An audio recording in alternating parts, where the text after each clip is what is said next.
Welcome to Aradhya smart study channel. Trigonometric లో 11.2 exercise లో 6th problem చూద్దాం. ఇన్ ట్రయాంగిల్ XYZ ట్రయాంగిల్ తీసుకుందాం మనం. దాంట్లో right angle triangle at why side అంటే ఇది 90 degrees. YZ ఈక్వల్ టు ఏమి ఇచ్చారు? YZ ఈక్వల్ టు X ఇచ్చారు. Next XZ equal to 2X ఇచ్చారు. Then find the determine the angles. Angle XZ X ని యాంగిల్ ఫైండ్ అవుట్ చేయాలి. Next YZX ఈ angle ని ఫైండ్ అవుట్ చేయాలి. మనకి ఏమిచ్చారు? YX వాల్యూ ఎంత? X అండ్ XZ వాల్యూస్ ఎంత? 2X. మనకు ఫైండ్ అవుట్ చేయాల్సింది ఏంటిది? YZ ని ఫైండ్ అవుట్ చేస్తే మనకు అన్ని సైడ్స్ తెలుస్తాయి. అన్ని సైడ్స్ తెలిసినాయి అంటే యాంగిల్స్ ఫైండ్ అవుట్ చేయడం ఈజీ. బై పైథాగరస్ థీరం ప్రకారం ఏంది? XZ² equal to XY² plus YZ² అవుతుంది. YX ఏమవుతుంది?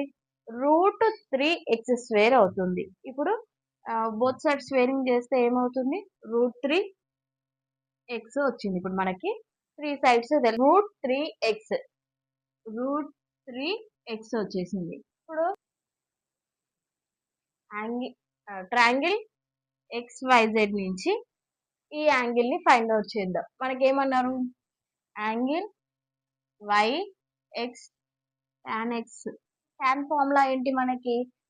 Opposite side by adjacent side. ఇప్పుడు X కి ఆపోజిట్ సైడ్ ఏంటిది? √3X.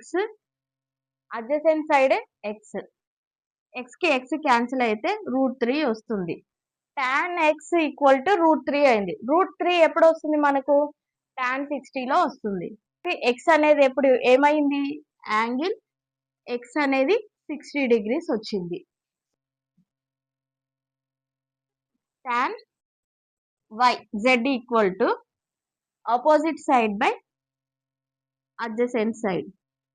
ఆపోజిట్ సైడ్ ఎంత? X. Adjacent side √3X. X కి X క్యాన్సిల్ అవుతే 1/√3 ఉంటుంది. మనకు tan లో 1/√3 ఎప్పుడు వస్తుంది?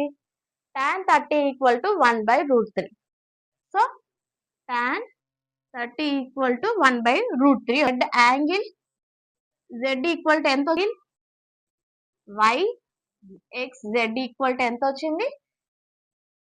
యాంగిల్ YZX ఈక్వల్ టు ఎంత వచ్చింది? 30 degrees వచ్చింది.